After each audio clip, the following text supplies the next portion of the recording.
Coverage of the presidential candidates is pretty much constant, and you'll get more of it shortly on Nightly News. It's enough to make your eyes glaze over. Tonight, we're making it easier, though, with a look at the issues that matter to you. Investigative reporter Chris Horne looks at the impact any of the candidates would have on our area should they be elected. Chris? Tom and Anita, I think what they call this is news you can use. We talked with experts from Region and Norfolk State about which of the current 5 candidates would have the best or worst effect on the 7 cities. We looked at 3 issues vital to the region: military presence, jobs and wages, and trade.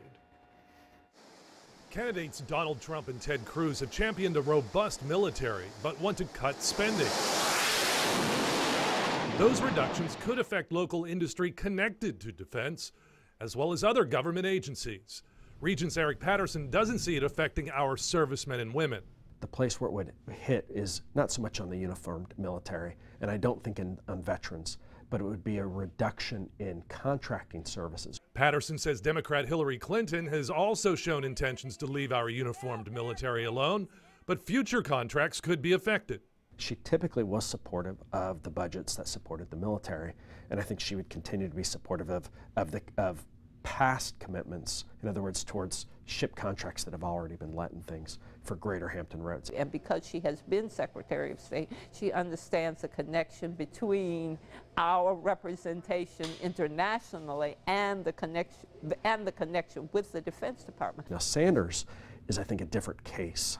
Patterson says Senator Bernie Sanders would shift money away from the military to pay for entitlement programs. He's not a fan of a large, robust military. Not only for those who are employed, but for their families who are living, working here, going to school here. That might mean a drastic downslide of our economy. And when it comes to jobs, Norfolk State University professor Carol Pretlow hears about it right in her own classroom. When they tell me I can't find a job, or I'm working at MacArthur Mall and I'm having trouble juggling the schedule. The issue has become part of the larger minimum wage debate. Sanders and Clinton support a hike, while Trump and Cruz argue a $15 an hour minimum could hurt competition and kill jobs. Kasich says it should be left up to the states. Trade in Hampton Roads is another important issue, with billions of dollars coming in through our port every year.